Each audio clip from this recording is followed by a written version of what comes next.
this is Adam Jensen. I'm a big fan of Crazy Horse Gaming. I didn't ask for this, but I'll check it out.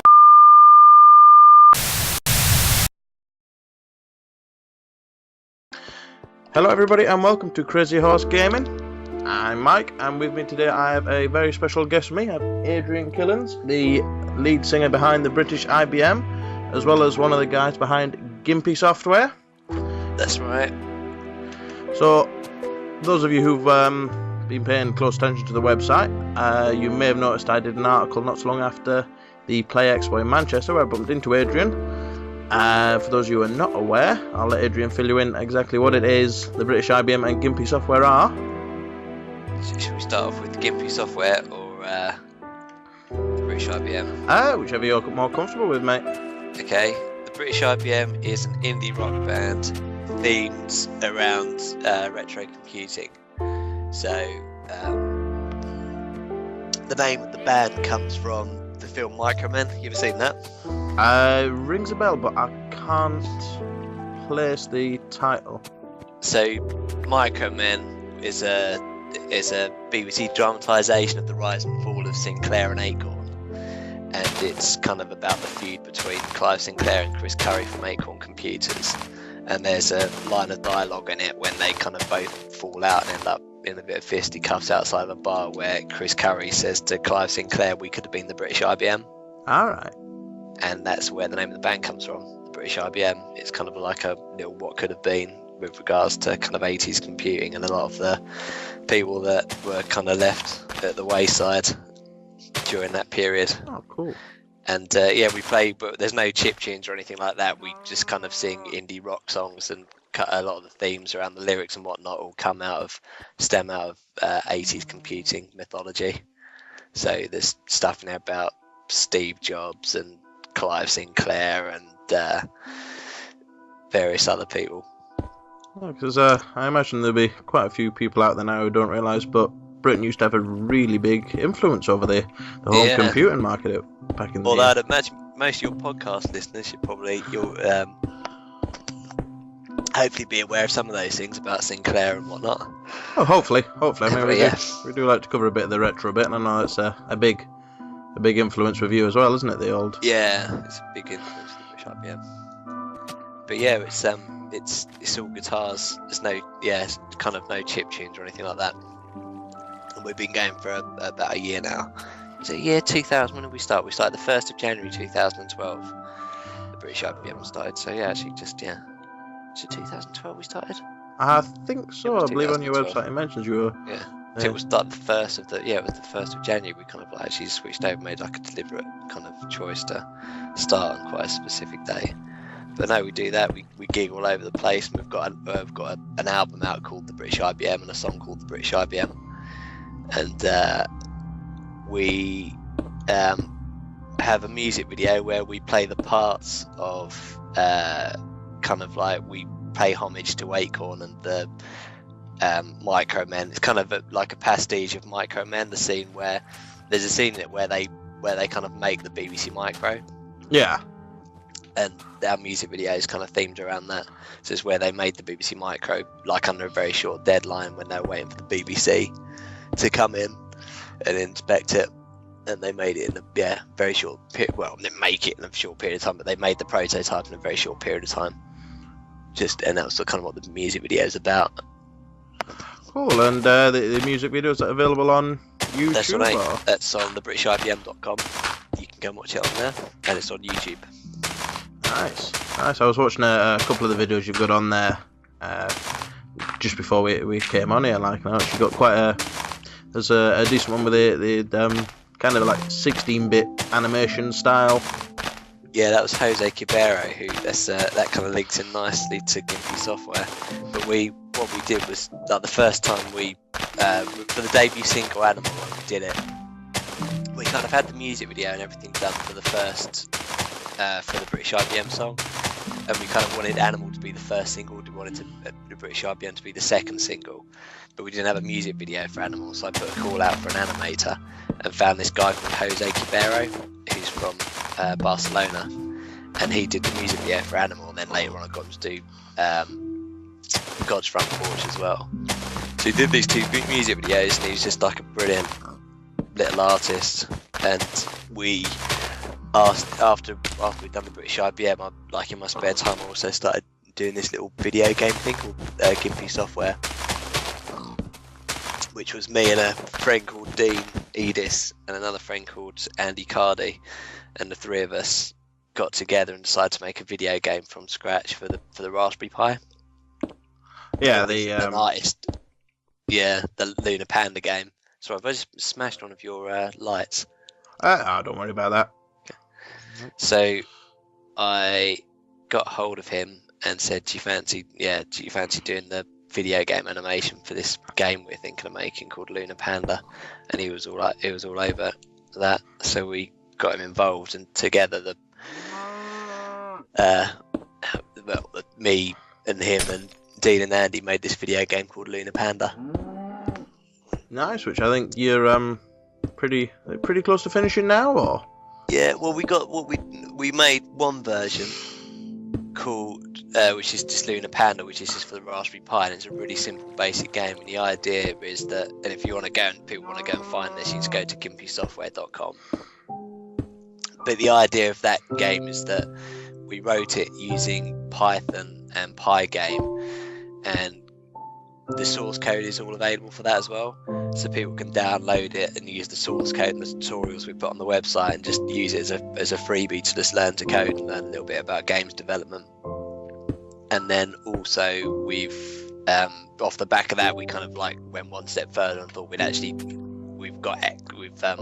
started developing a newer version, which we're going to call Lunar Panda Deluxe. Wow, your building is just a massive glass thing, isn't it? Yeah, I'm not quite sure where it's going there, but it's definitely something. So we are now creating an Xbox and PC version of Lunar Panda, which is it's called Lunar Panda Deluxe, which we've been coding. Well, I say we've been coding. I've been doing the bare minimum of coding. Been doing mainly level design and the music. Jose's been doing all the artwork, which looks amazing for the new game. He's done a whole intro sequence and everything for it. And then Dean Edis, who's like the John Carmack of the group, who's just been doing all the coding. Nice. So you're thinking of bringing it onto the Xbox platform as well, then? Yep, that's the idea. So hopefully at the end of this year we'll have something. It's getting really close to completion now, and we're just constantly adding little bits and pieces to it, because you always think, oh, you're almost finished, but then we keep coming up with new ideas. And the other day I came up with hover cars. So just to put in there, so we've got land cruisers that go through and hinder you from landing. So I should probably explain, Lunar Lander is a play on words and is a rip-off or homage to Lunar Lander, which is a game where you have to land a little spaceship on a planet with a randomly generated terrain. And that's exactly what Lunar Lander is, but instead of landing a spaceship, you're landing a panda with a little jetpack.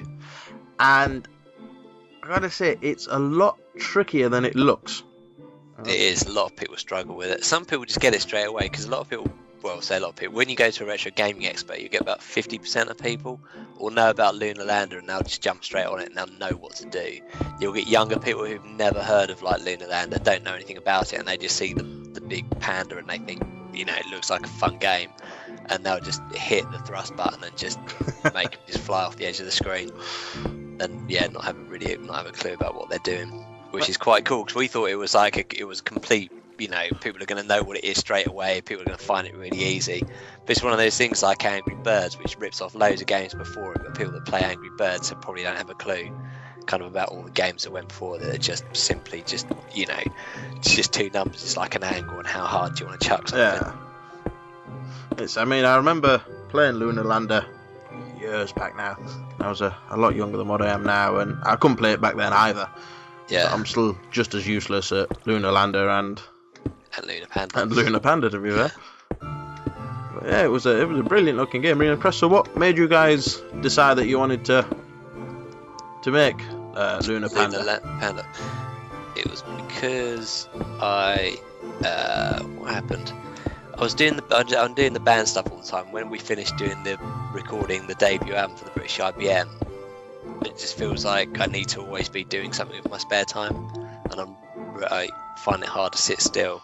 And so I told Dean, the other guy that's done most of the coding, I actually messaged him and I was saying, do you reckon it's possible to create an 8-bit console from scratch? Because he just made a Spectrum emulator, All right. which we also give away free on the website. Actually, he made a Spectrum emulator called Speculator, and we give that away in the source code free on the website as well.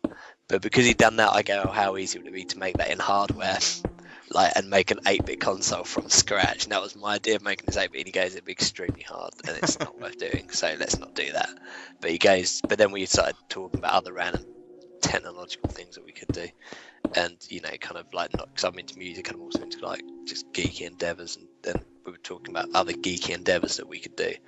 And one of the things that came up is going, oh, well, the Raspberry Pi is new out, and we could just write a video game for that if you fancy it. And it kind of went from there. So we started writing the video game, and we came up with a few ideas and got our head around Python and Pygame, and had all these other weird kind of video game ideas. And in the end, we thought, oh, we'll do this game called Lunar Panda, and it'll be like Lunar Lander but with a panda bear. Alright, and then so went from there, yeah, built that, and then started getting a little bit too kind of excited about it, and then built a little website, and we had this placeholder name. We called ourselves Gimpy Software. It was like a little bit of a placeholder name and a joke, and then ended up buying gimpysoftware.com and calling the whole, our little kind of fictitious company kind of Gimpy Software, which is now, it's not a company, it's just like a bit of, it's just a website really, but we called it Gimpy Soft, and then we had gimpysoftware.com and started blogging about it, got a little Twitter and all that kind of stuff set up, and it's been downloaded quite a lot of times now. It's been downloaded sort of like well over 1,000 times the source code, so there's a lot of people out there that are playing around with it, which is really cool. Cool. So what made you decide from going from the jump of just messing around, seeing if you could actually make something like Lunar Panda, to the point where you wanted to try and make it an educational aid for people who obviously don't have the experience or don't get the exposure to coding games and things like that then?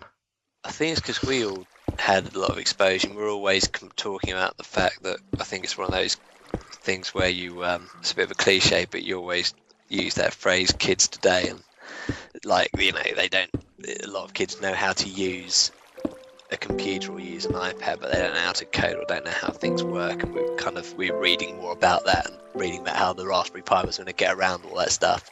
So we thought, because we can all code a bit, and we kind of owe a lot of our careers that we've got today to the coding, making video games and messing around on computers when we were younger, we owe our careers to that stage of our lives. We thought we should do, if that's what the Raspberry Pi is all about, and trying to get kids into coding again and trying to teach people how to write video games and whatnot, then it'd just be a good thing to just do our bit and chuck our code on there and let people just have it for free, along with a few tutorials. Cool. And have you found that you've got like a fairly positive response from that? Or? Everyone that's coded with it, it's been really good. We've got a few people that didn't understand the game and then gave us some negative feedback on the Pi Store, which was really weird, because you think it's like a free video game, and some people couldn't understand how to play it, and then took out their frustrations of not being able to land Lunar Panda on the feedback of the Pi Store by saying, this game is horrible, I don't understand how to land him. And then you'll put the instructions as well. So now we've got the full instructions if you actually go on the Pi Store, which I've actually just got it in front of me right now actually. And we've put everything on there, so you've got the description, you've got links to where to download the source code if you want to tweak it, and then we've got the full instructions on there, which are really, really basic. It's like, you've got 3 controls, you've got thrust and left and right, and that's it. Left, rotates you anti-clockwise, right rotates you clockwise, space is thrust, and the objective is to just land him gently on one of the landing pads, and it couldn't be much simpler than that. Let me see if I've got one of the negative ones here. Who's got on? This is probably not the thing you want to do on a podcast, is it? Showcase the negative criticism. Go for it. Doesn't make any sense, this game, says someone on 24th of May 2013. How can it not? We've written that's, but for people like him, we have written it in above the actual where he's actually put that comment above it. It has got it explained what the game is and what it does. And then other people that just do just get it and understand how it works.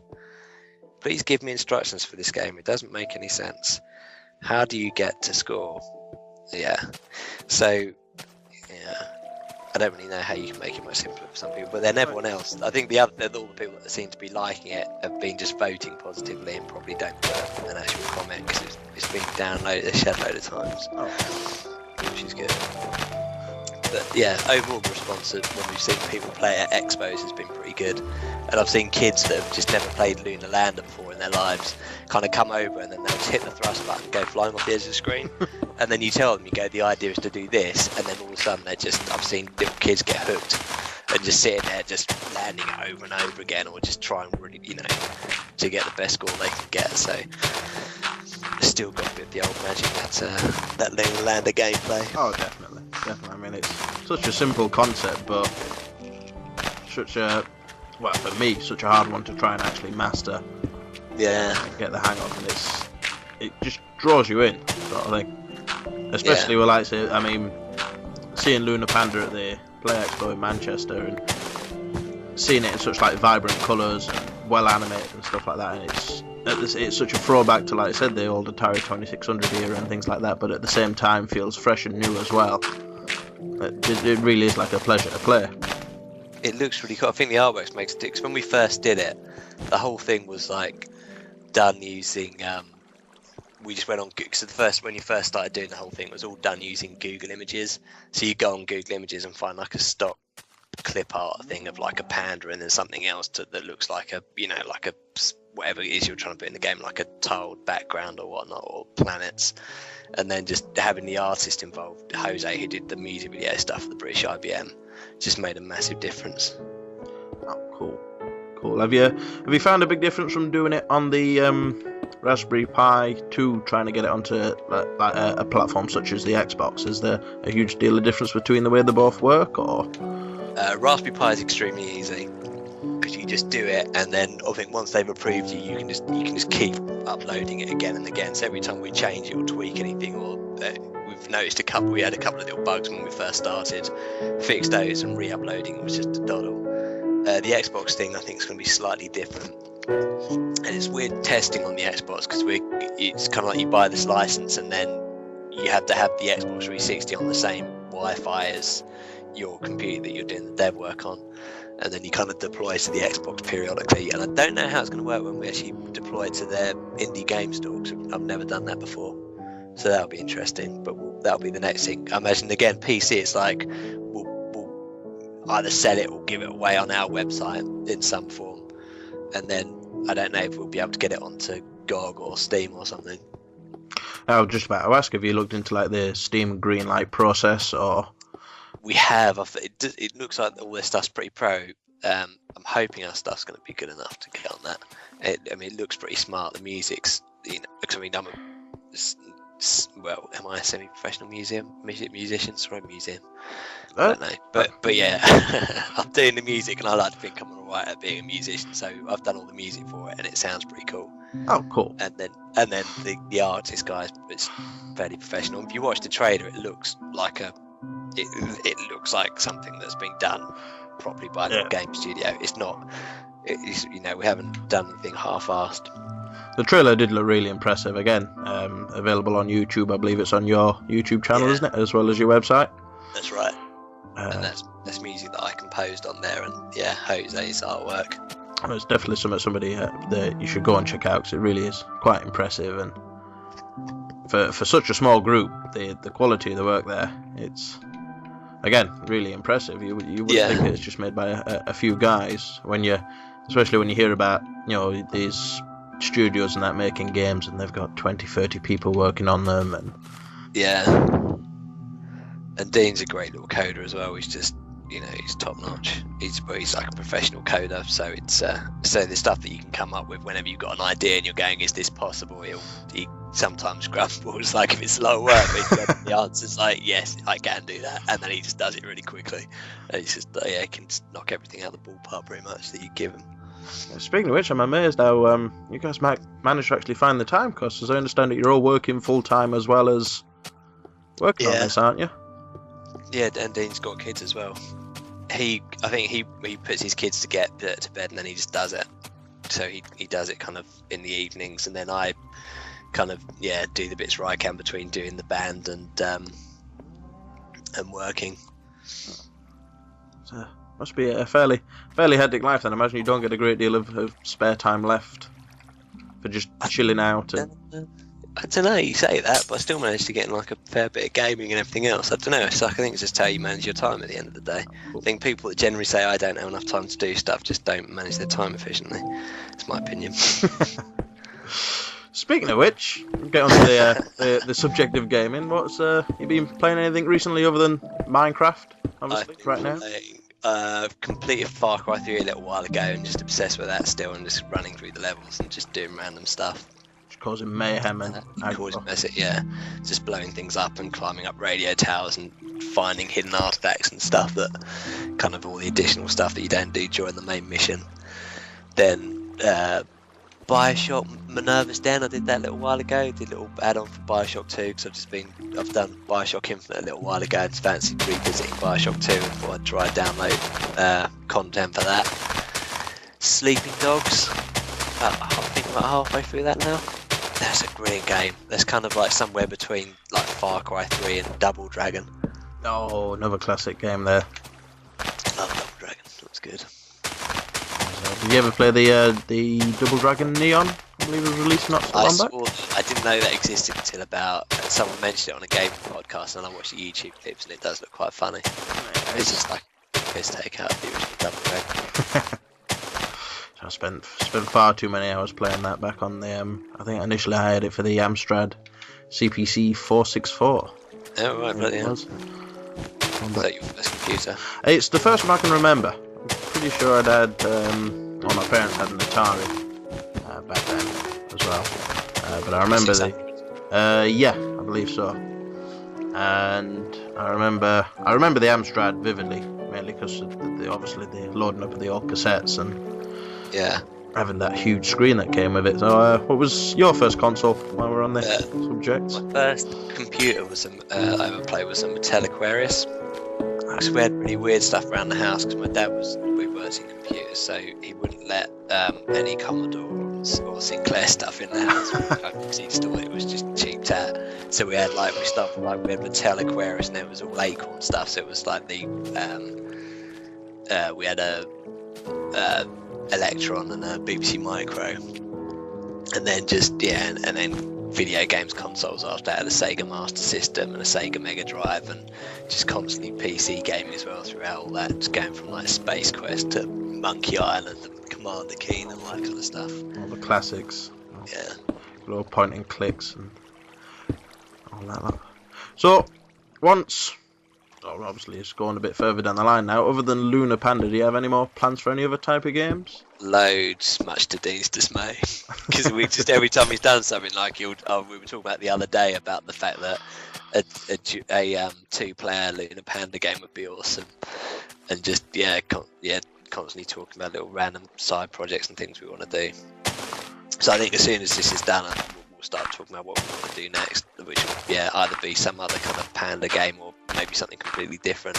But I think often what we want to do with this one is just get this done and then start trying to work out how to get it onto all the other consoles. So it's kind of a little bit of a learning curve, but we'll try and get it onto the Ouya and try and get it on as many platforms as we can. Maybe do an iPad version or PC, iPad, and then we can kind of see how all those things work and how it all fits together and see, and then try and work out for that what we want to do next. Because at the end of it, this is all kind of it's all brand new to us, the whole games development thing. So we've done it probably as kids, written really basic stuff. It's the first time as adults. Now we can actually properly kind of, code and do all these things that we're actually trying to make something that's like semi-professional.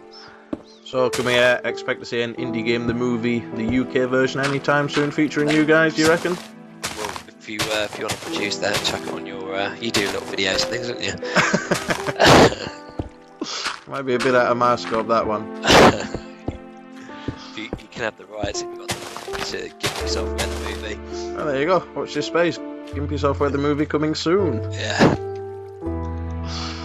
Yeah, so obviously we've been a big retro gamer, and I know when we were talking previously, you said you've got a 2600 constantly plugged up to a TV, and it's got a Halo 2600 in at the moment. Oh, I'm so jealous that you've got that.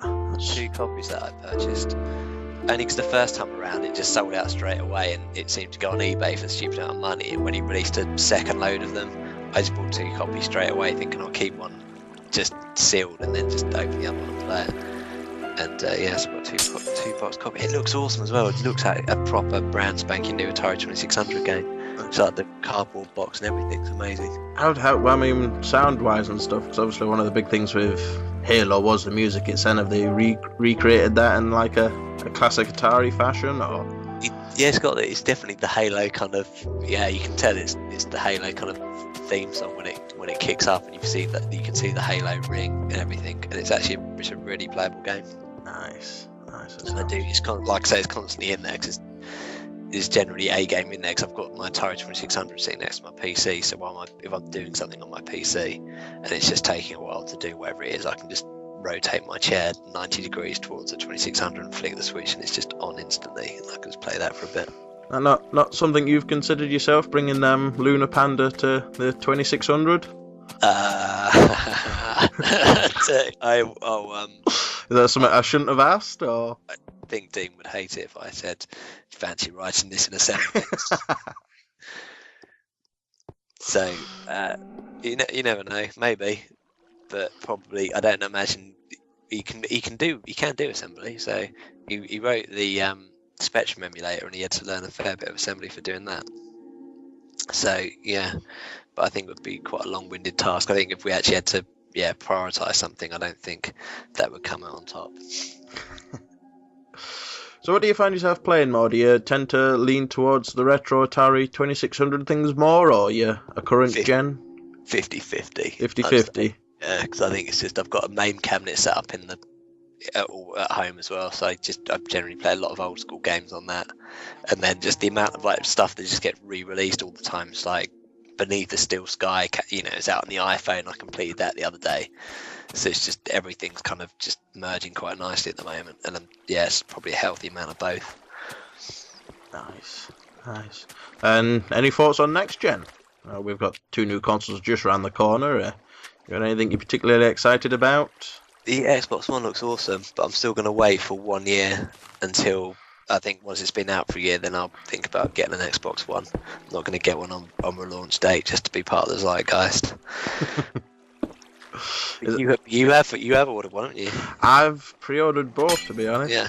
I couldn't decide between the 2, so I paid one off as early as I could, and the other one's on credit. Yeah. I don't know which one I prefer at the moment. I think it's going to be a really close thing, personally. I don't think it is. I think Microsoft's going to be all over it. I think I don't know. I just get the feeling that Sony aren't going to come out of this too well. What do you think gives Microsoft the edge, in your opinion? Just the games. When you just watched all the games launch, and you saw the amount of games coming out, the fact that Microsoft's just got a shed load of money. It's just, and the marketing campaign and the indie stuff. Even though people say, they didn't treat indie games very well. People got all these reasons why they think Microsoft aren't going to do well, and they've like we were saying earlier, that they were backtracking a lot of things. But then it's like they never really made any permanent kind of claims at the beginning. So it's all kind of, at the moment, it's like the whole if we join the EU, everyone's got to have straight bananas and stupid stuff like that. It's coming up with until it actually happens. Yeah, so there's never, especially I guess within the gaming industry, there's never anything written in stone. No, exactly. And they changed loads during the whole Xbox 360 thing. Like if you look at an Xbox when Xbox 360 when it first came out compared to what an Xbox 360 is now, and how it's used and how it's changed. Well, I mean, this is it. Like you said, it's come on leaps and bounds. I remember getting the 360 when they first came out, and it's a completely different machine. Yeah. Than what it was when you first launched. And the games that I mean, it still surprises me the amount of amazing looking games that are coming out so late in its generation, which don't seem to be even considered going on to new next gen. People are still putting a great deal of effort into the current gen, so I think there's still a fair bit of life left in it, to be honest. Yeah, I think 360 is going to be one of those things like the PS2 where it just way outspans its life. If that makes sense. Yeah. I think the PS2 was still outselling the PS3 to something stupid like 5 years into its life cycle. I think they've only just stopped releasing games for the PS2. Oh, really? Bloody hell. Yeah, I believe. That doesn't surprise me. I'm sure I read somewhere that FIFA 14 was the last game, or maybe not FIFA 14, maybe FIFA 13 was the last game to come out for the PS2. I've heard a lot of people saying they don't switch on their 360 anymore, but I still think there must be a shed load of people that still do, because I think it's still like an awesome box. Although saying that, I'm still relatively new to the 360 on the grand scale of things. I say, when you say you got yours? About a year ago. A year ago? Yeah, because I think I was like just way into retro gaming and PC stuff, and then I think for whatever reason got a 360 and just completely hooked. So what was it that sold you on the 360 then? What was it, the point where you think, you know what, I'm going to go out and get this console? It was a conversation between me and my girlfriend where she hated retro gaming, and I said, oh, well, we'll get a 360 and there'll be some video games that we can play together, because she's more into new gaming.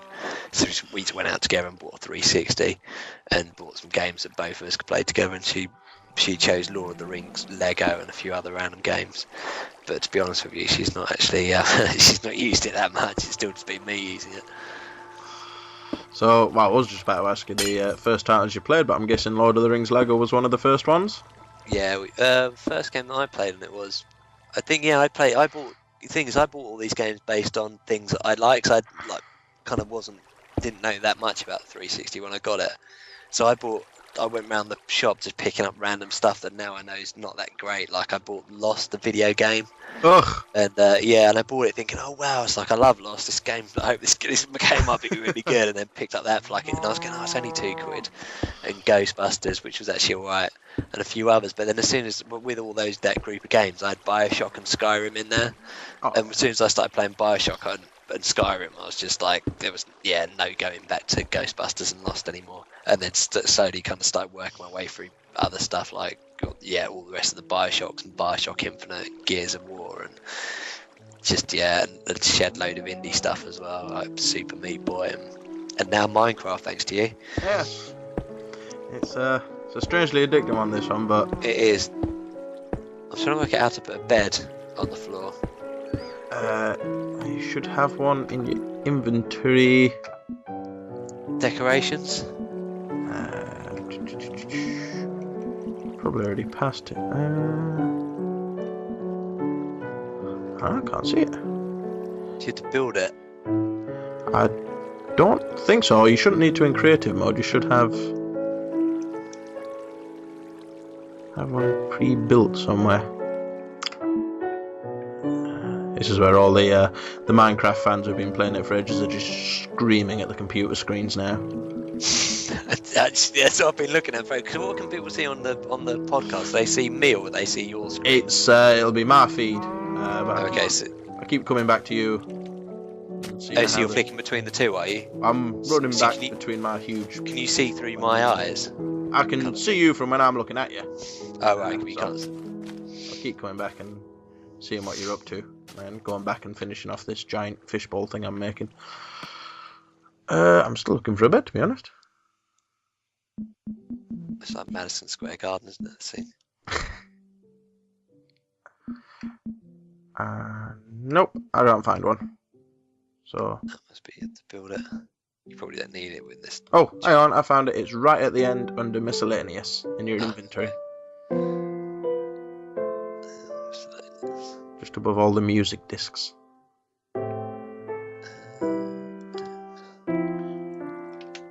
Speaking of music discs, when I first bumped into you at the Manchester Expo, I mentioned it in the article, you introduced me to the 8-track for the first Oh right, yeah.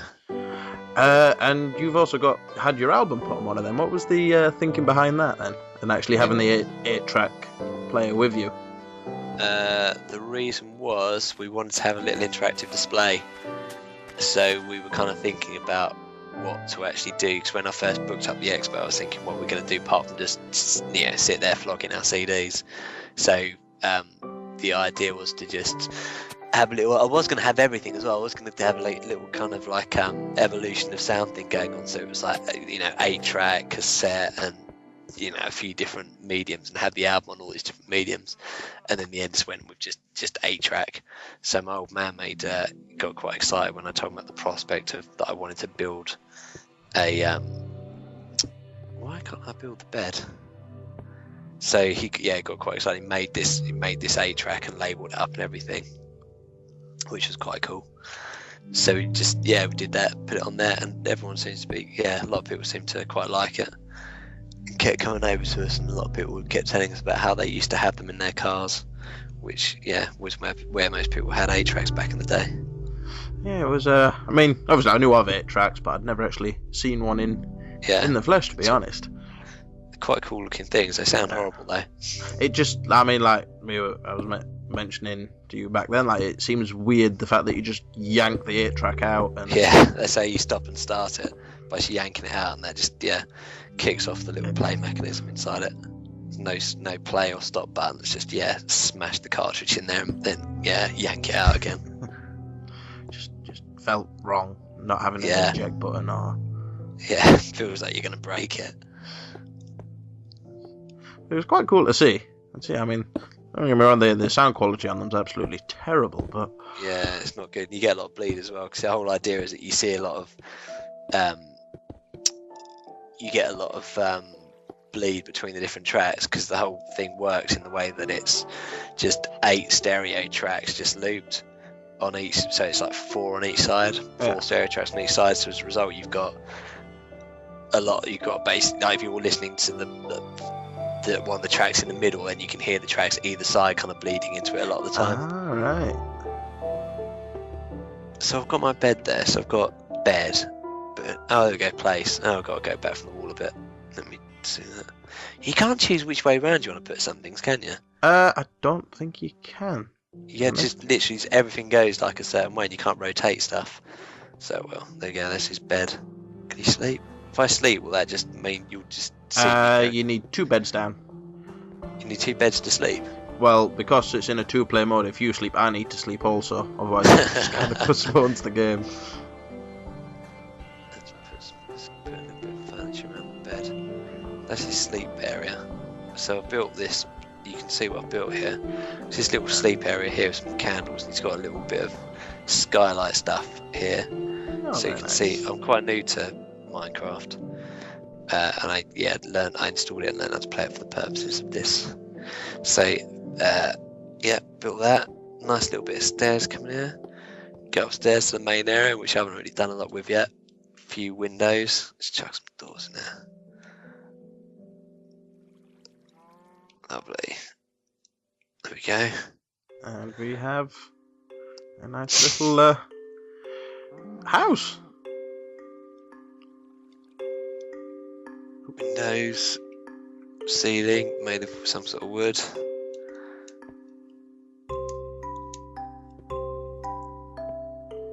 So, what would you say has been your favourite game of the generation, of current gen so far, then? Or the defining game for you? One that sticks out above all else?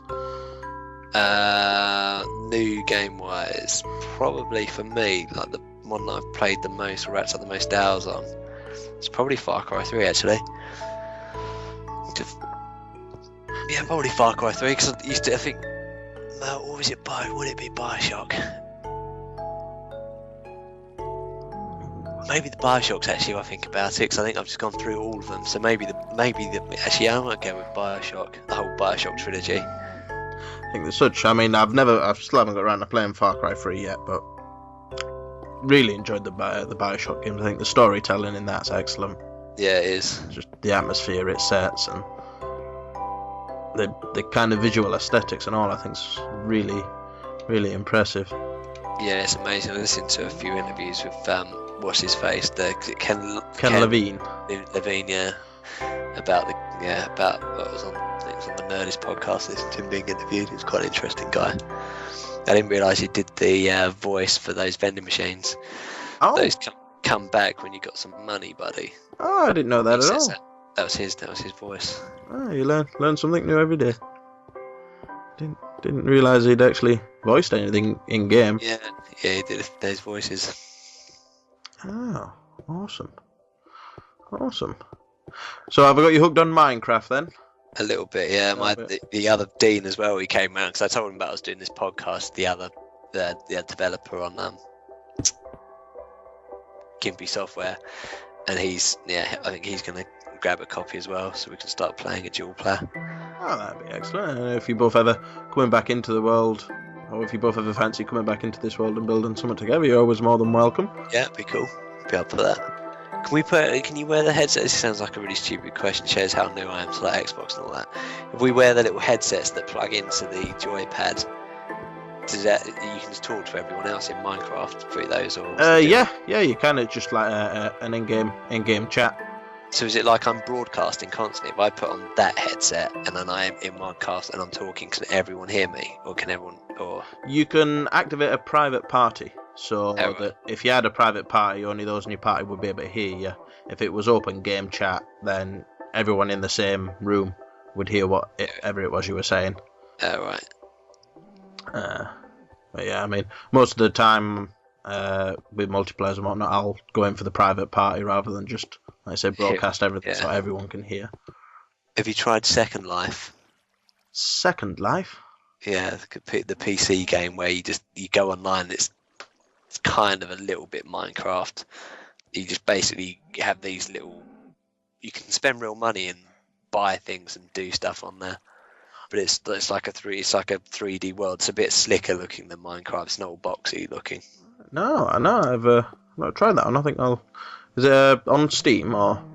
It's on PC, so it's just Google Second Life. But you can go in there and you can just go and hang around and go and I don't think it's not really a game. It's like you just wander around and do stuff like a Second Life. So you could go shopping and buy your avatar like a new T-shirt and go and chat to friends. And then the other thing is that you can do is you can actually go to Gigsnet, and there are bands and acoustic artists that will actually play, and then they'll put microphones and stuff around their computer, and then they'll play, and then it'll look like their avatars are playing, so you can go and watch a band live. Oh, that's pretty cool. I like the idea of that. How did you open my door? Oh, you put the button there. Put the button there. I was trying to build a pressure pad next to the thing. Oh, right.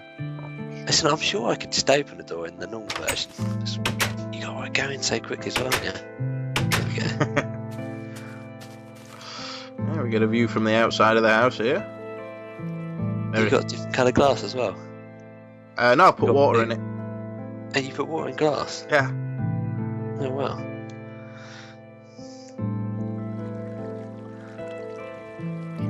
Water running through the insides of the glass. Not quite sure what I was aiming for, but how far up can I go using this whole thing? Quite far. Does it go on forever? I just keep holding it down. Yeah, I'm above the clouds now. And you can't die in this, can you? Not in this mode, no. So you can just fall straight to the ground. If I fall on your feet, bloody hell, it's massive. Mental. Does that mean what? This has been one of the best-selling Xbox Live games. Yeah, I heard there's got a lot of people into it. I've seen it at shows. I saw it at like loads of people playing it at not Eurogame, but some other indie game expo. And now I can see nothing. Now it's just blue. I double click, watch him. He's just gonna fall now. Fall back to earth.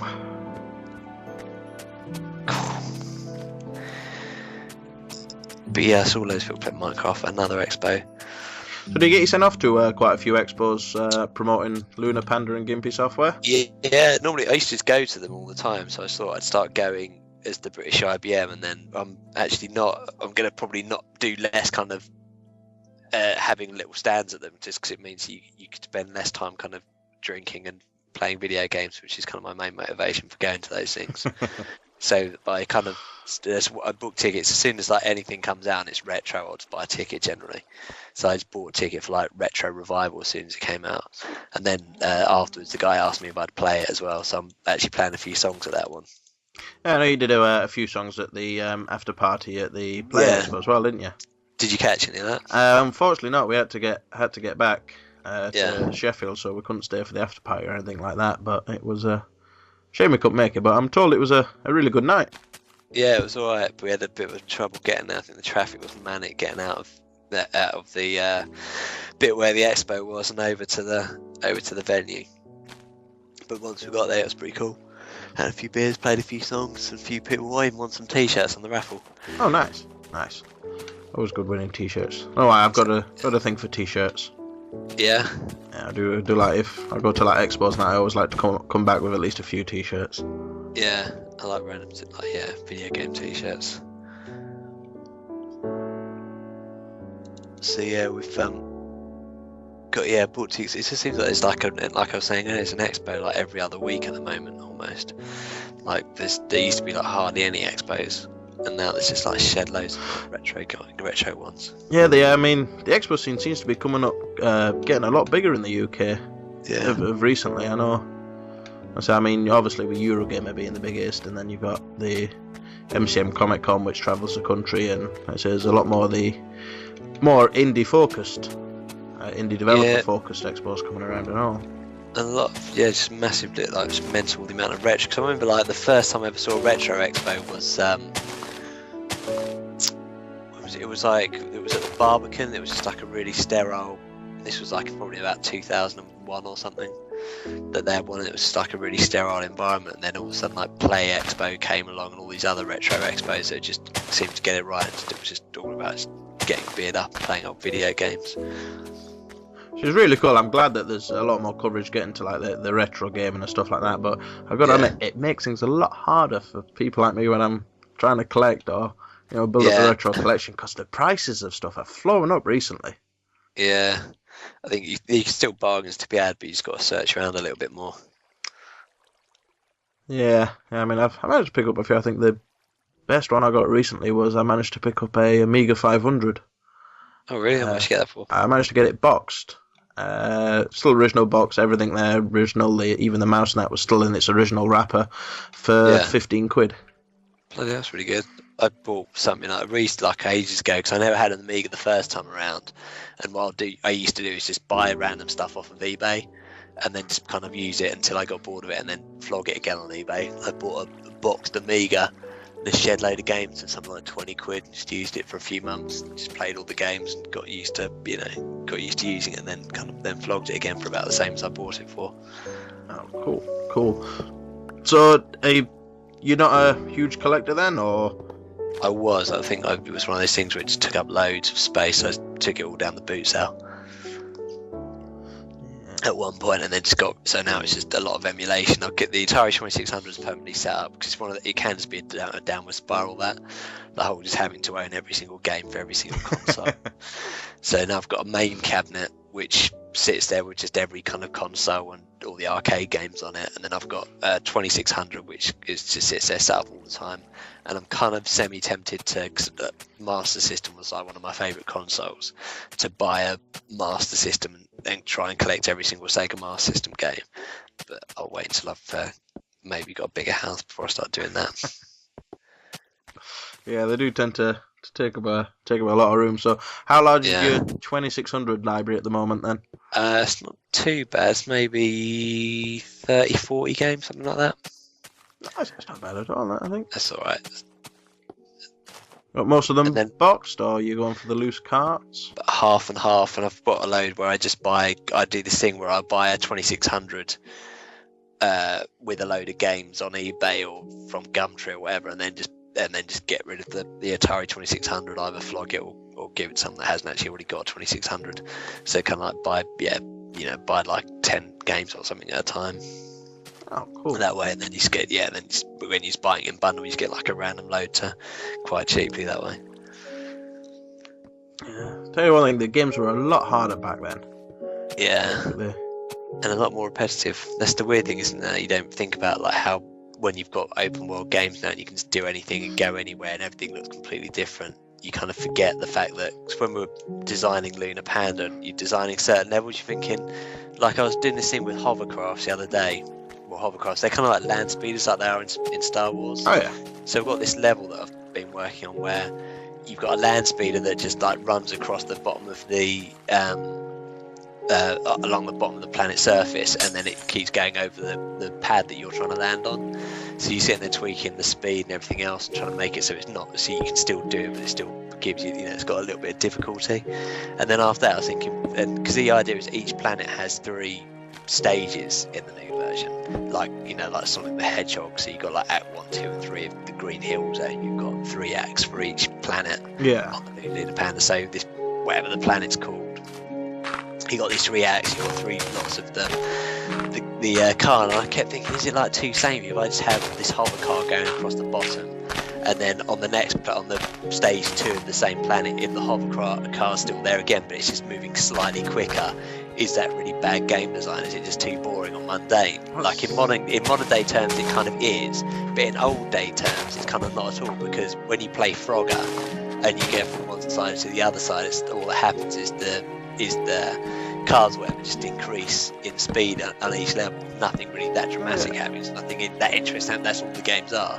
Whereas in Lunar Panda was done with the Pi version, it is just that. It's just we just randomly generate a level, then you land on that level, same way as Lunar Lander works. And that was like a really, as far as level design is concerned, that's actually a really easy thing to design, because you're not doing like I don't know, like Chucky Egg or something. What have you got there?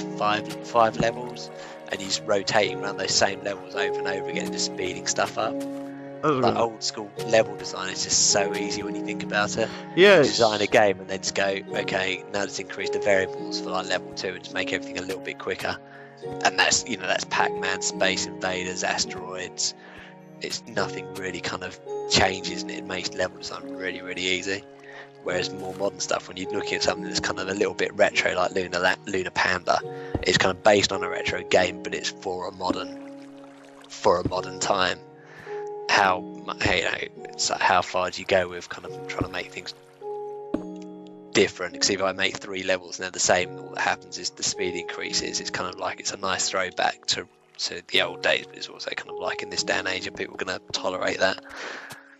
If you see what I mean. Oh yeah. I say exactly what I mean. I mean, that was pretty much the kind of game design for most of the games back then. And I suppose if you boil it down, I guess, although it's a lot more, I suppose, shinier with more bells on it, I imagine the game design's still pretty much a similar thing these days. You look at first-person shooters, for example. If you really boil it down, it's just one thing. You run around with the gun shooting stuff. Yeah. It's just the backdrops, isn't it? I guess if you look at Wolfenstein 3D, or the first Wolfenstein, it's really basic, and maybe the tiles change, and I guess there's more bad guys, and they're slightly, maybe they're a little bit quicker, a little bit harder to kill as it goes on. But you've got some difference in like the map. With the old school games, it's just even the screen and the layout's identical on each one. Yeah, that's true. That's true, but I mean, it was them that it definitely got me hooked back then, and I think it'd be nice to see a return back to that with certain titles. And obviously, like, you've got Lunar Panda as quite a decent or really good homage to those type of games, and I think it's nice to actually see a return to that, and obviously help people realise, this is what video games were like back then, and back in the old days. It wasn't all about multiple choices and endless worlds. Because it's weird, Angry Birds has done really well, and I mean, I'm not putting myself in the same, success rate as them or anything else, but when you look at their game, you think, that's just based on, you were like Gorilla for DOS. Yeah. It's such a basic thing, like you choose an angle and how hard you want to throw that you want your gorilla to throw his banana, and then you're the other gorilla and he chooses an angle and how the velocity, and he chucks his banana. It's like who can hit the other gorilla, and it's just in Angry Birds it's almost exactly the same. It's just you're choosing an angle and how hard you want to throw this bird. Maybe got some other bells and whistles in the fact that you're dropping bombs out of birds and all their eggs and whatnot, but it's still it's kind of the same level every time, but then they've used different graphics on each one. Maybe that's it. Maybe it's like I'm actually just thinking out loud now. What actually makes it different? Because Angry Birds is just And yeah, every level is almost exactly the same, but then you're just repositioning stuff. You're just reusing the same items again and again. And yet people are completely hooked in that and just willing to just keep doing the same thing again and again. You just got the same things, and you kind of chuck a few birds around, and then you realise, oh, these sticks are kind of slightly lighter than the bricks that were on the last level. But I kind of, you get the mechanics and you just do it, and then you adjust your gameplay accordingly. But then with all the different themes, like the Star Wars theme, or the themes of the levels, kind of different enough that people are are happy to think, oh, this isn't. Oh, a cow's just fallen into my basement area and can't get out now. But they're willing to play that again and again. Whereas if I just put, I think Lunar Lander as it is at the moment is exactly the same way of thinking of Lunar Lander, where it's just every level is just pretty much identical in look. It's just we draw the landscape slightly differently each time. Yeah. How repetitive can you get in this day and age? And how much can you fool people by just changing the look of a level, or just changing because you could come up with a game really easily and just base it on like an old school gameplay, the same way Angry Birds has. Say you just rewrote Pac-Man and you just called it something else, but it wasn't like Pac-Man. You just had this thing where you run around and you collect things and things chase you, and it's just a single player level. And then each one's you get a graphic artist on board and you just change the speed, but just change the look of each level. This is like a mind. What's the word? I'm just literally thinking out loud now. It's like a brainstorm sort of Yeah, thing. it's a brainstorm. What's acceptable in terms of repetition in video games in this day and age? What will people can they be fooled into thinking something's like slightly less? Candy Crush, that's another example. Oh, the wife's addicted to that one. My other half's addicted to that, but a lot of people seem to love Candy Crush and they're completely willing to play that over, and it looks, I've played it a little bit. I guess that's a Tetris thing, isn't it? Yeah, it is. It's basically Tetris, which was then what it evolved from Bejeweled, and then Bejeweled ended up being like columns and obviously that kind of game people are willing to. It's nothing. It's just such an easy thing to code, really, as well. I just put it down to marketing myself. I just assumed it was all down to, like, say with Angry Birds, it's the cute little birds, and it's that kind of marketing angle rather than the actual gameplay itself. I always just assumed it was the clever marketing of the actual the mascot sort of thing. Like the panda, the appeal of a panda, and a blatant rip-off of Lunar Lander. I wouldn't call it a blatant rip-off, more of a homage to a classic. Homage, yeah. Do you remember Adventure for the Atari 2600? You might have to refresh me. I'd probably remember it if I saw the game itself. It was so you were just a square, and you just controlled the square moving around a really basic maze. It was really blocky, and it was just you were a square and you moved around, and then you'd see a sword, which was kind of like a cross, with one bit of the cross jutting out slightly further than the rest of the cross, so it looked like a sword. And you'd play that. Look at that cow. Look, he's stuck now. Butcher of this. Oh, look at that. Oh, he's dead. Oh, bit of beef there. So yeah, it's like if you did that now and you said, oh, it's Adventure HD, and it was still just a square, but the square was 1080p. people buy that. Oh, maybe it's something you should try. Adventure HD, and it's just you just move the square around the screen. That's it. Which was, see, you mentioning that, and I don't know if it is Adventure, but I've got a game in my mind where you'd go through, like I said, you'd take a square, travel it along, and like a dragon would pop up every now and then, and... that is the one. I think there is a dragon in Adventure, and it looks kind of like a duck. Yeah, it's like a top-down version of a hand-drawn duck, which kind of moves diagonally across the screen. That's the one, yeah. That's Adventure. Yeah, I remember playing that. You see, I mean, I haven't got a 2600 at the moment, but I've got one of the Atari flashbacks. Oh yeah. And every now and then Which one have you got? Is it the 4? It's the one that actually looks like the 2600. Yeah, that's the. I think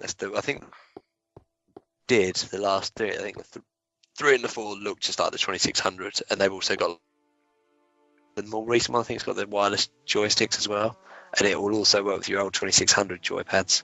Oh, that's cool. Cool. So that's another crazy thing you mentioning that is like obviously people take it for granted now that like say your pads are wireless and it's this newfangled thing, but like I said, the 2600 had wireless pads back then, didn't it? Yeah, lots of them did do. There's like for the Mega Drive and stuff. They were never kind of the ones that came with it as standard, but everyone always did a bespoke, but it would always be infrared or something. It was never kind of like today's wireless, where it works off of Bluetooth. I think the 26 actually had an aerial sticking out of them, didn't they? I think they might have done, yeah. Yeah, but it'd be an interesting thing to see that, what you were saying about the, seeing what gamers will play these days if you could just do adventure as it was. Because when you look at Super Meat Boy, it's kind of it's quite.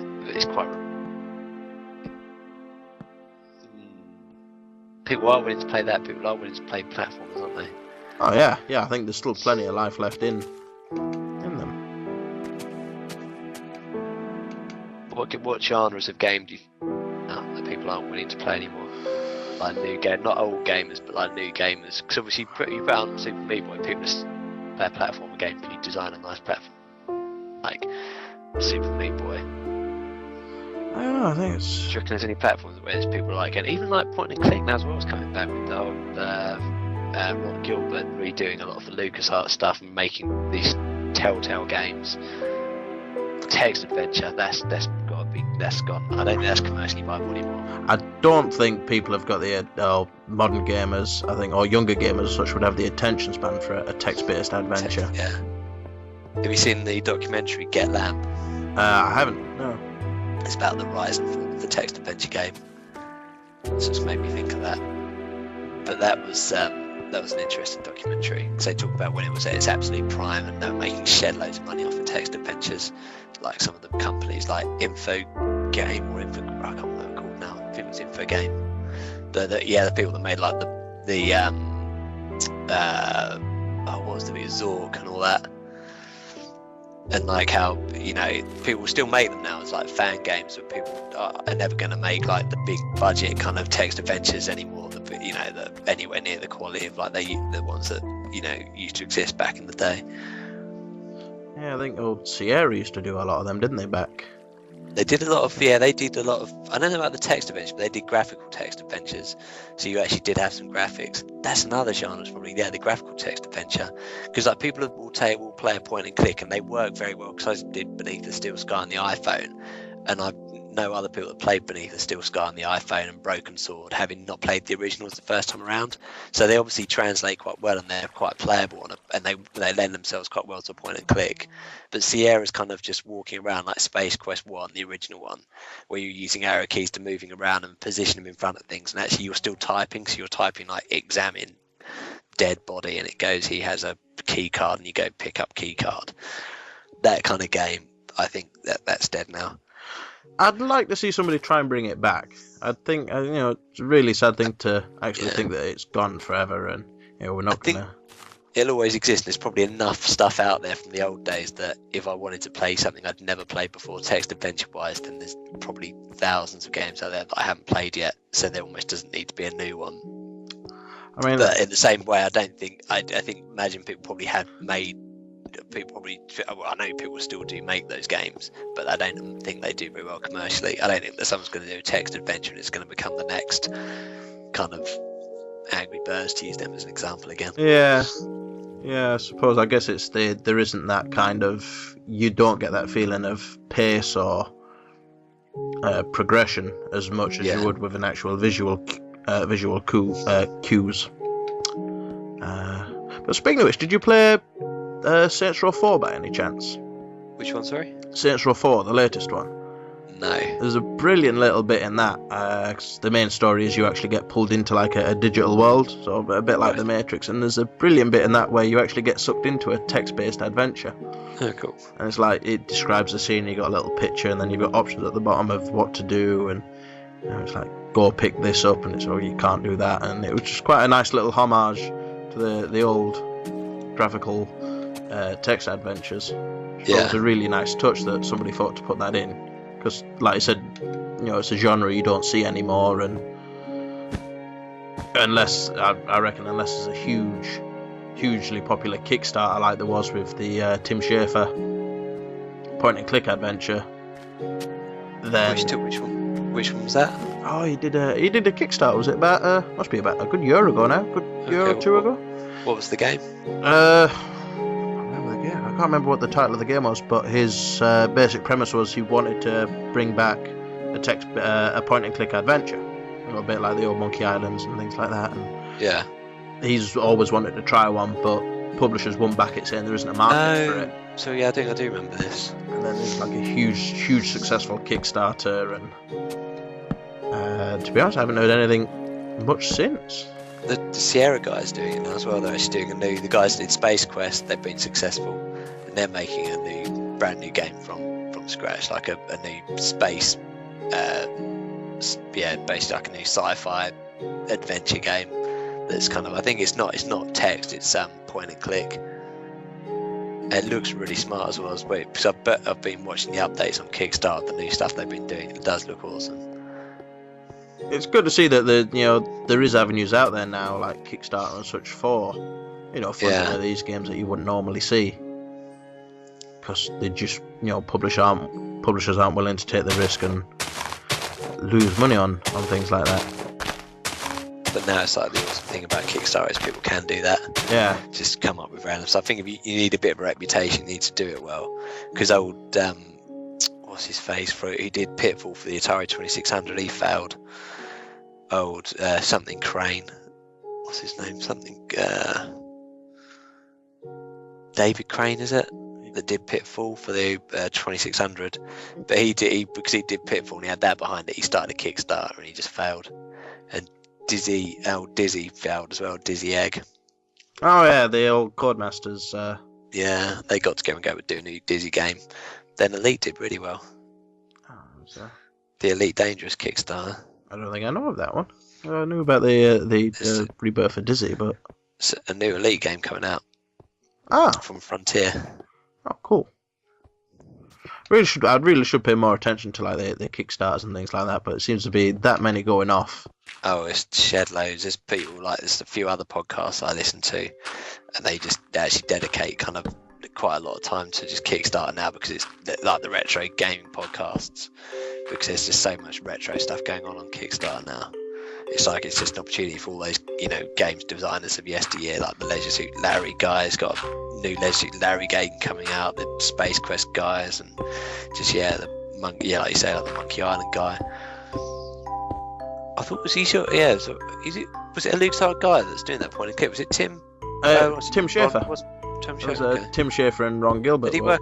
Ron Gilbert. That's it. His name I know. I didn't know. Didn't know the other name. Yeah, they both worked back on LucasArts. Well, when LucasArts was around, obviously, and yeah. They're Telltale Games now, aren't they? Yeah. Ron Gilbert used to work for them for a while as well.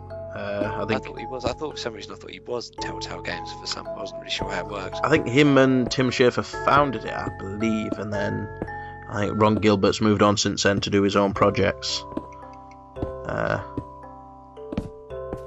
Not sure if he, whether he plans on coming back or not. I don't know, but I know he disappeared for a bit to do his own projects.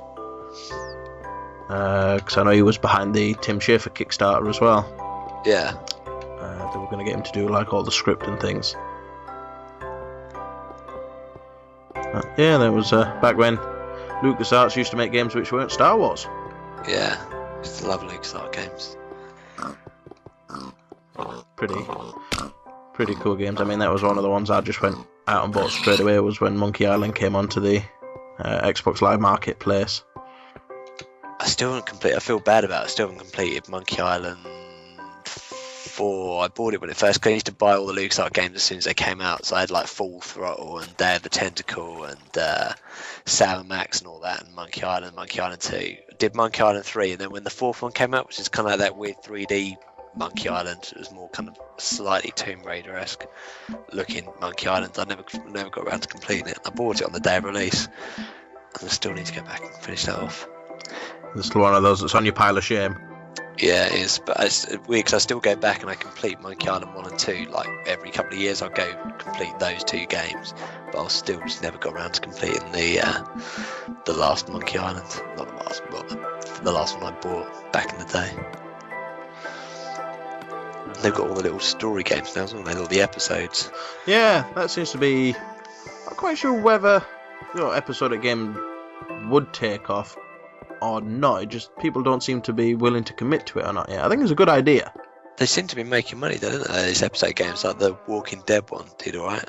Yeah. I think if it's done well, I mean, like I said, Walking Dead managed to. Telltale managed to do that really well. And once you've got your, like with those LucasArts thing, once you've got your dev kit set up and the thing to actually make the game, you're just reusing it again and again to make a different story behind it.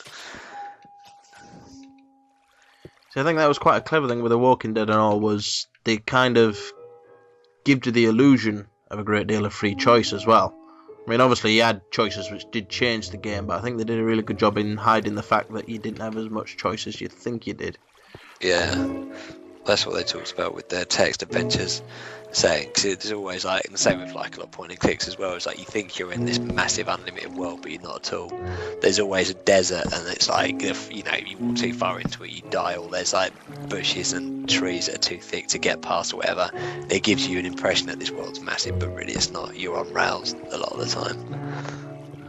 Is it something that you think you guys at Gimpy Software would ever be interested in doing, like a good old-fashioned adventure game? I'd love to do an adventure game. They work quite well with iPad and iPhone as well. Would be quite a cool thing to do. It'd be quite nice to do like a touchscreen friendly game, because the thing with Lunar Panda, I'm not sure how it's going to work yet. We'll try and port that to iPad, and we'll try and port it to everything just as a learning experiment, just to see how easy it is to do each platform. But how do you control, like, when I've seen other people do it, and I have played a load of, like, while I've been researching this, playing a load of Lunar Lander style games on touchscreens to see how the controls work, and the answer is kind of not very well. Just for all those kind of games, I don't think anything that kind of needs a joystick or control pad kind of doesn't really convert that well, I don't think, to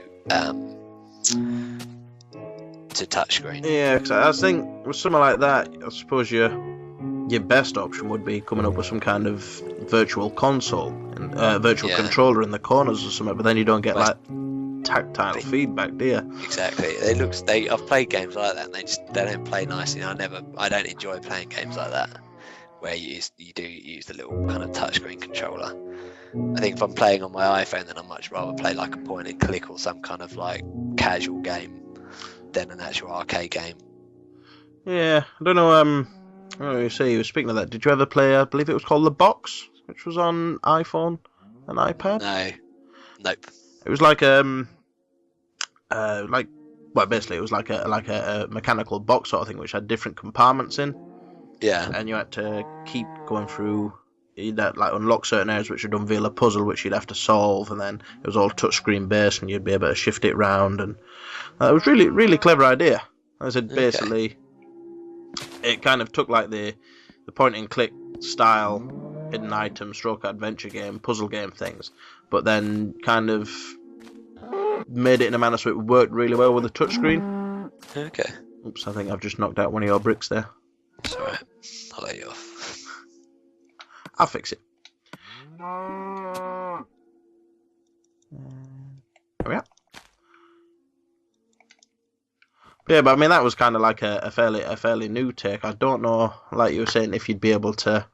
You get the joypads now, can't you? Just where people have just made the joypads that are going to work with any like work with loads of iPhone games and stuff. And I see people selling them at the expos.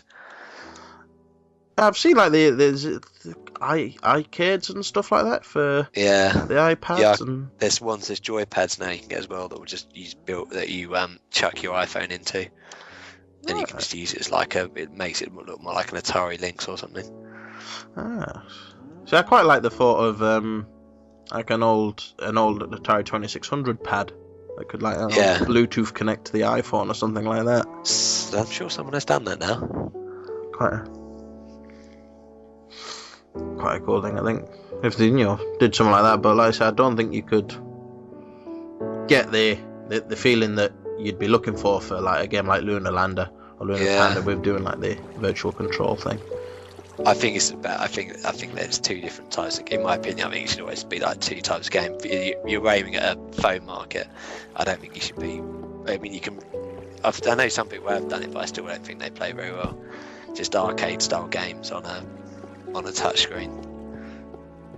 Yeah, it's I mean, like I say, the last arcade game I played, well, the last game I played properly on a touchscreen was the Final Fantasy, and it took a bit of getting used to controls, but it's, I think you're right when you say there's certain games that just can't be done on a touchscreen. I think it's something that you do need the actual controller in your hand. This tower, I'm building this massive chimney. See now how you can get up. I've never played creative mode before. This is weird.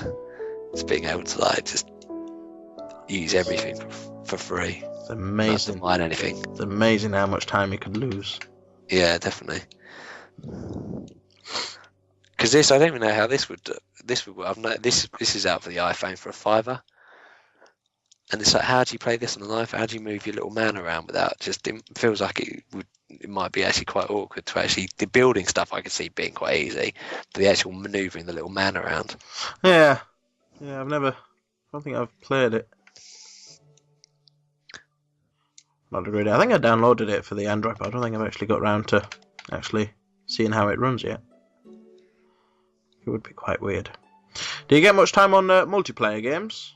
Not that much. I still not really played that much multiplayer. Just only multiplayer when we're in the same room. I've like Dean, the other guy that again from Gimpy Software, comes around now and again, and normally once a week. I think because of Lunar Panda, we're playing less video games when he comes around. Although the other last week when he came around, he watched me play Minecraft because I said I'm doing this for the podcast. So it's like research.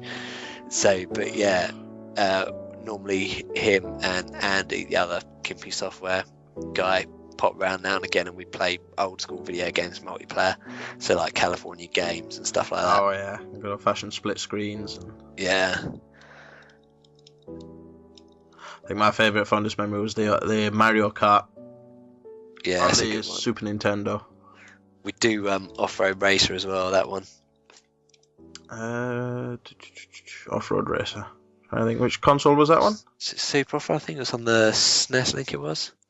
We play it on. Oh, actually, it all blurs into one after because they come round. So I've got this main cabinet, and it's got like every single console on it you can think of. So it's like whenever someone wants to play something, we'll generally just cycle through a few versions, see which one the best version is to play. And so we just like you play a game and you're not sure actually which version it is you're playing after. It all blurs into one. I think it was the SNES version we play. I think it's called like Super Off-Road Racer. Title rings a bell, but all I can think of is like go-kart, buggy type things. Right. I can't picture the game.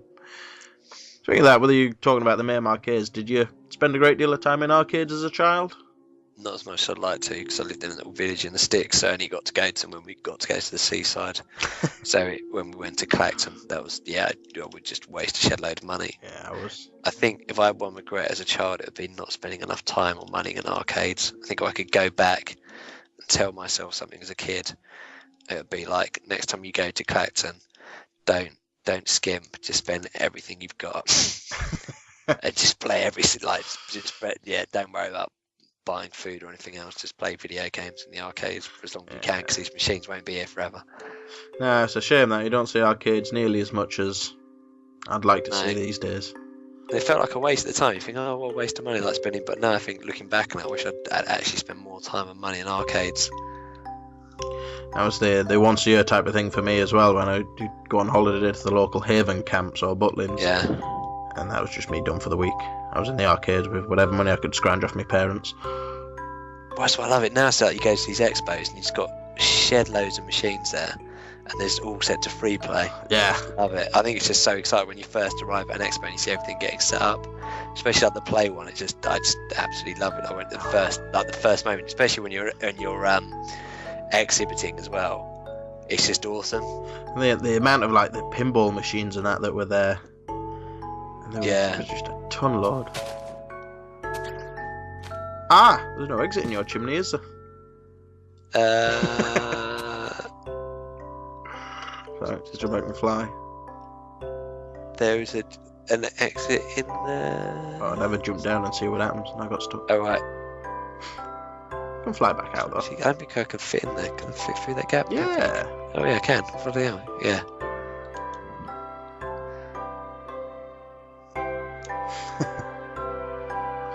Yeah, like I said, going back to the Play Expo, the pinball machines, and it made me realise that I didn't spend nearly enough time as a child playing pinball. I don't know why. Yeah. Do you listen to the Retro Gaming Roundup? I didn't. No. That's one of the guys on there is like, he's well into his pinball. They dedicate like a fair bit of their podcast to like pinball. It feels like quite a hardcore thing to get into. It feels like if you play it a lot as well, you need to actually learn a little bit about the maintenance and whatnot if you actually want to go and invest in buying one and have one in your house. Yeah, as I understand, they're quite high maintenance machines, aren't they? Yeah, a lot of moving parts, a lot of things banging around.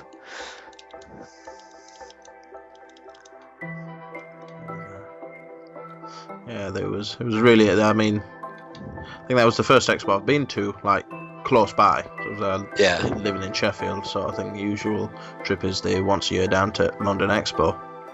Which one do you do in London? The MCM Comic Con. Oh, okay, right, yeah. Yeah, but the XL Centre. Yep. Usually go down for the October one of that. Kind of like my long weekend away sort of thing, and then this time took a trip down to Science Museum as well. Okay. I had a look in there, and it was quite weird seeing like consoles that I've got in the collection being placed in a museum. Yeah. There's a really good. You know about the Computer Museum in Cambridge? Yeah. I think I mentioned this field, didn't I? Because I put on a retro video game night there not too long ago. I think I told you about it. Yeah, like I said, I couldn't get down to that one, and hopefully be able to go for the next one that you have going. It was really good. It was awesome. It was just got there, and a burger van got the guy that runs the museum had a word with the guy that's got a burger van, and it's got him to park right outside the museum. So it was it was £5 entry, bring your own booze. You just had about 60 odd consoles all on the go, and it was awesome. And then just a burger van parked outside, so it was just eating junk food and playing video games until about 1 in the morning. Sounds like a perfect weekend, that to me. It was quality. So you'd have to let him know if you do go down to the museum. If you let us know, I'll put you in contact. I don't know if you know Jason at all. No, I don't believe I do. He'll love it if you come down and you fancy doing a bit of podcasting about his museum. Oh, definitely. Yeah, we'd definitely have to get something going on with that one.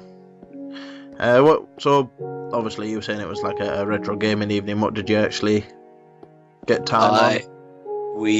I played. What did I play a lot of? I did. I organised some of the tournaments, or helped organise some of those, and I made a mistake of putting California Games in there on every single game. So it's like California Games. There's about, I think there's 7 or 8 games on there, like skateboarding, surfing, skating, discus, and a few others. So when you actually go to play it, like with the amount of people that we had, like 8 people maybe signed up for it, and it took just over an hour to just do that one tournament. So it's a bit too much. So, but sort of organised that, and I played a little bit in it. But yeah, my score didn't count because I was organising it. I did some bit of Jetpack. What else did I play? I played Chucky Egg, bit of Doom, bit of Galaga, Virtua Fighter, R-Time, Mario, quite a few. Right. Sounds like there was plenty there then. You have to but yeah, definitely I'll have to try and get something sorted to head down there, and we'll get a bit of coverage, hopefully get the museum on the website and take it from there. But it sounds like it'd be a really cool place to visit.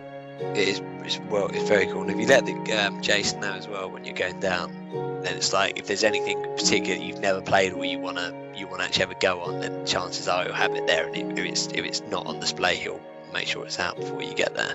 There's something in particular. Oh, nice. Sounds like something we'll definitely have to get organised then. Yeah. You should check out on the website. He's got like a there's actually all the stock and everything that he's got on the website. It's actually all listed publicly as well, so you can actually just cycle through all the list of everything he owns on there, all the museum owns. It's mental when you start looking at everything. They're just like an endless list of things that most people Yeah. have probably never heard of. Exactly. Like it's like like Neo Geo and graphics engine and Famicom clones. Oh, there's been some really weird and wonderful clones of things out like that. Yeah, it's becoming big. What do you think of the whole Retron 5 and all that? The whole... I wouldn't mind getting hold of a Retron 5, mainly just for the space saving in my collection, to be honest. Yeah. Just with the ability to be able to play them all on one thing. I'd still like to keep, obviously, I still like the old consoles and keeping them. So I don't know, I think there's just something about having that original console and the cartridge, and it's kind of more of a nostalgia trip than anything else. But I haven't actually played a Retron, so I don't know how they play. It's still emulation, isn't it? Even though it's hardware, it's still it's an operating system. Yeah, on, I think it uses Android, doesn't it? Yeah, I think it might do.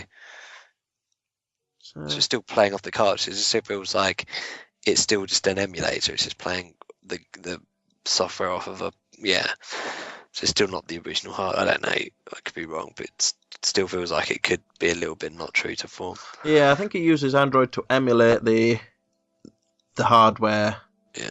That's being plugged in. It's just almost like an emulator that you just substitute in the ROM for a physical cartridge. Yeah. So from a space saving point, it does sound appealing, but again, at the same time, I think there's something kind of special about having that console there, and plugging the cartridge in, and when it doesn't work, pulling it out, blowing on the cartridge, and putting it back in. Which, despite people saying it doesn't do anything, it sometimes does. I'm sure it does. Yeah. I'm positive. Whenever I stick that NES card in, it doesn't work. Give it a blow, put it back in, job done. Yeah, I've done it a few times on the Atari. I've also done it quite a few times where it hasn't worked at all, though. But there's definitely something special about actually having one of these consoles, and the fact that they still work today, I think, is a testament to how well they were built. Yeah, definitely. I mean, you look at, let's say, the problems they have. Obviously, I know they're a lot more complex these days, and there's a lot more that can go wrong, but yeah. It's like what happens as well with all that physical media. Yeah. It's. I don't think we've got long left for the physical media. I don't know what your opinions on that are. Yeah, I'm all for getting rid of it now. Even though it's like I love the retro stuff. I love Spotify. I love streaming films, and I love actually whenever I want to play a video game, I can actually just go on the 360, on the Steam or whatever, and just go and grab it. And then it's like when I get a new computer, you can just log into your Steam account and everything's there with all your saves and whatnot. And it's just a lot less space, a lot less hassle. And if something happens and Steam goes bust and I lose all my games, then I think I'm willing to deal with that as part of the convenience of. Were you mentioning that? I think I read somebody asked this to Gabe Newell, obviously with him being the big guy behind Steam, and they said, look, what happens if Steam goes bust? And he says they've got a switch ready that if ever Steam goes download bust, everything. Yeah, flick a switch and everything runs offline. Yeah. So it's like if you own something, then you can just download it DRM free if it goes bust. Yeah, I think it's something along those lines, which I think was a really nice thought on their half of they've actually gone ahead and thought, well, if we're not around forever, what happens to people's media? So I think it was a really, really nice thought. But I don't know, are you of the opinion that maybe the current gen, the next gen that's coming out now will be the last gen we'll see of consoles as they are, or? I think it's getting that way, yeah. I wouldn't be surprised if this was the last generation of consoles. I think we'll still see. Now you can stream. That's getting close to. Cause what's the lifespan of the 360 being now? 7 years. The 360. Yeah. So you think about how how far we've come in 7 years and what we're going to be doing in another 7 years. Oh yeah, that house over there looks pretty cool with all the lights around it. The House of Fire. I'm liking this chimney air tower control type thing you've got Sure going. what I've done there. But yeah, I think this is it for consoles after this. So I'm thinking Microsoft and Sony might still have a presence. I'm guessing more on the lines of like a built-in TV system all in one thing, but yeah, it's fair you can stream stuff as well. And it's like how often? I mean, I don't buy DVDs anymore or buy albums. It seems like there was a time where I had a CD player all the time. Now I don't have a CD player, and everything comes off of Spotify or off of iTunes, or it comes off of Bandcamp or whatever. So I don't really see what I think Imagine consoles will go the same way. Yeah. Then I suppose then it just kind of raises. Obviously, these are issues which I imagine will get addressed down the line of time. But when publishers close down the service for a game that you've bought and you can no longer play it, what happens? What rights do you have as a consumer? I'll just let someone else deal with that issue. Just go and dust off my Mega Drive. I think there's so many games. I think I'm not going to get bogged down and worry about that. I think there's so many video games I haven't played yet that I own. I think if tomorrow they switched off, Microsoft and Sony went bankrupt and Steam went pear-shaped, and all of a sudden like every single online game went kaput and you couldn't get anything online anymore. I think I've got so much stuff, and there's so much stuff out there still available secondhand. You've got a lifetime's worth. Yeah, I think there'll never be a point where I've played everything. Yeah, I think like you said, there's plenty out there where you like you say, you're never going to be able to play everything that's ever been released, or there's always going to be something new or unheard of. Exactly. I mean, there's still there's still games I haven't played for, like the Sega Master System, Sega Mega Drive, and I'm sure that I could quite easily, if I wanted to, go and find a Mega Drive cartridge somewhere that's like that I've never played before, and easily lose a week, playing on that if I wanted to. And the same for old school PC stuff and whatnot. Yeah, it's. I mean, like I said, there's that much out there. Like I say, for the Mega Drive and the Master System alone, I don't think I've even come close to touching the amount of. And that's just those consoles I actually own. Then all of a sudden you start getting into Commodore 64 and whatnot, which I never owned a Commodore 64, and I haven't really played that much on the Commodore 64 or the the Atari ST, PC Engine, Neo Geo. So much stuff out there. It's strange to think that there was a point where there was that many different competitors out there bringing out all these different consoles, and now you've got it down to 3. Getting like that a little bit now, though, aren't we? Because they even had the Wii U. What's your opinion on the Wii U, by the way? Have you got one? I haven't got one. The Liam, obviously the other guy who runs the website, he's bought a Wii U, and I'm of the opinion that I don't think it's a bad console. I don't think it's gonna last. Again, do you think this is it? Apart from handheld, do you think this and the Nintendo are just kind of is that the final? I think Nintendo could pull it off if they started thinking further ahead, but it seems with them it's a case of either they deliberately don't want to get into the console race against Microsoft and Sony, or they're just not thinking. Because granted, they were saying obviously the Wii U will be able to match the 360 and the PS3, but like I said, they're 7-year-old consoles. Yeah, It's almost as if they just don't want to be put into the console race, and they're just quite happy just releasing something. And it just seems like a weird thing to put like money and effort into releasing a hard physical console plugged into TV and then just leaving it sitting there stagnant. Yeah, it's a strange thing. I mean, fair dues to them to actually manage to keep hold of the handheld market. I think they're doing brilliantly there, considering the competition with mobile phones now. Well, that's what everyone says now. This is like mobile. That's the thing that's saving Nintendo. It's their handhelds.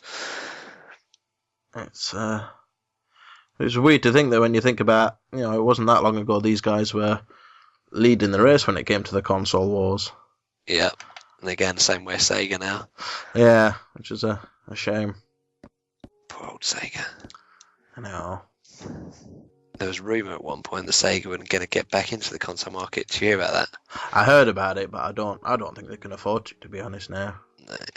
I do wonder how rich Sega are though as a company, because they're still making money off of of arcade machines and other stuff, aren't they? It's still got a revenue stream. I can't remember. Recently, they just bought a company, a game developer. I can't remember which one it was. Apparently, they just splashed a ton load out for a games developer. I think I heard that actually. I can't remember which company it was now, but I do. Yeah, I heard about they acquired someone or something. So obviously they've still got a fair bit of cash there, but I just don't think they're. I know I'd like to see them get back into the console market. Yeah, I think a lot of people would. It'd be interesting just to see at one of these E3s where you've got Sony there giving it all there. Yeah, Sega releasing a new. That's it, and then Sega just come up and go, new console, have that bitches, see what you think. Yeah, that would be quite funny. And it just kind of blows everyone out the water. I think, it's been another little bit of history repeating with Microsoft just throwing everything they've got at it.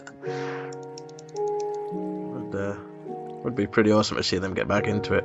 But you don't see the marketing that they had back then these days either, do you? I mean, you look at like all the adverts and that Sega used to bring out, and all the old I remember the videos they used to give away as well of Mean Machines for Sega. Do you remember that?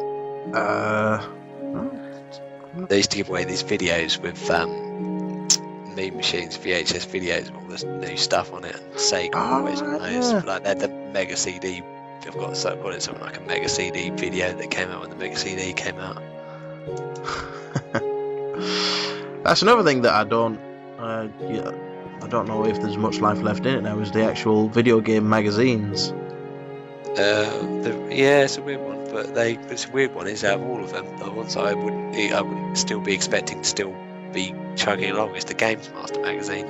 You think if any of them were going to die out, then that was one of them. Yeah, I want to see Games Master back to TV. Yeah, Dominic Diamond come back from Canada. That'd be awesome. That would be cool. If they could get Dominic Diamond to actually be the Games Master this time, though, instead of what's his face? Patrick Moore, wasn't it? Yeah, Patrick. Oh god, yeah.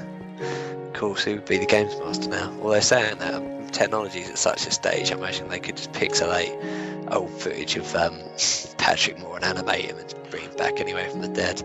I think they should actually put Dominic Diamond in there as the new Games Master. Yeah.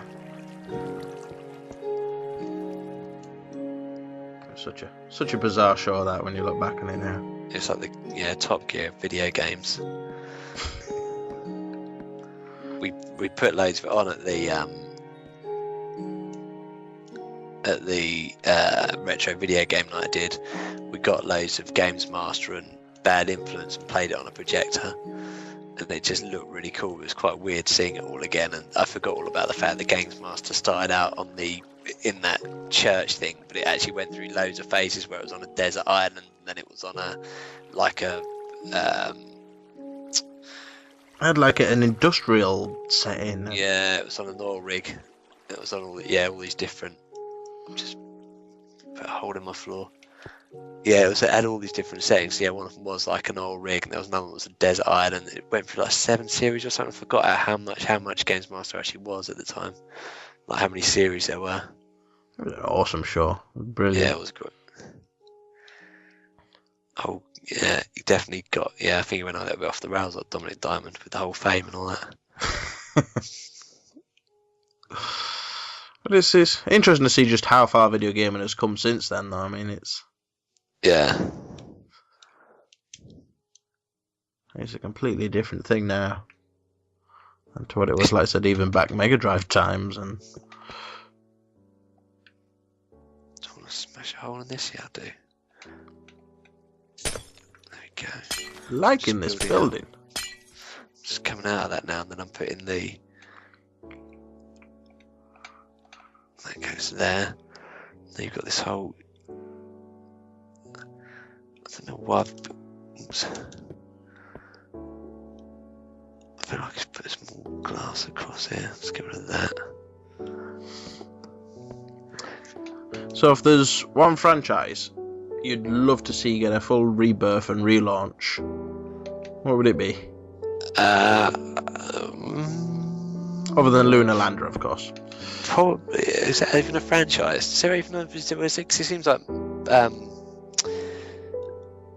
it was like a space simulator, wasn't it? It was quite a sterile thing when you think about it. It wasn't like asteroids and Pac-Man and Space Invaders were kind of franchise and people had merchandise, but I don't think there was like such things like Lunar Lander kind of merch and kids going nuts for like Lunar Lander lunchboxes and stuff. Yeah, I suppose. I'd probably go with Space Quest, which is semi-happening anyway.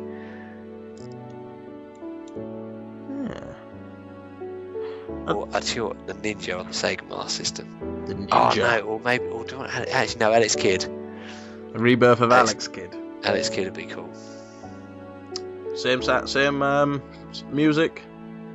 Yeah, definitely. Give the old Alex Kidd theme tune. Yeah, get it in Dolby Digital. Get the subwoofers going. Get the THX thing coming up during the intro. That'd be pretty awesome. And now, given that, on about the music is, if you had a choice of any video game you could do the music to yourself, what would it be? It would be probably. What would it be? It'd be quite cool to have a song on the radio in like something like in a GTA game, I guess.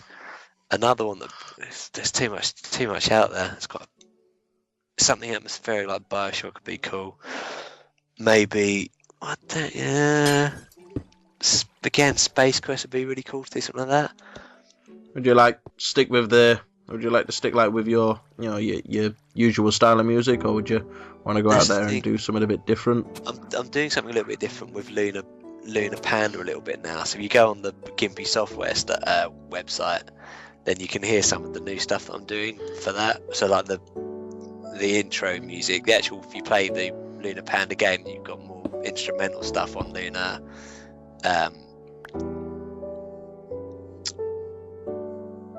On Lunar Panda. It's an interesting. I don't. There's too many video games out there, and too much cool stuff that would just be like that would actually be awesome to just be a part of and just actually do some music for it. What about genre-wise?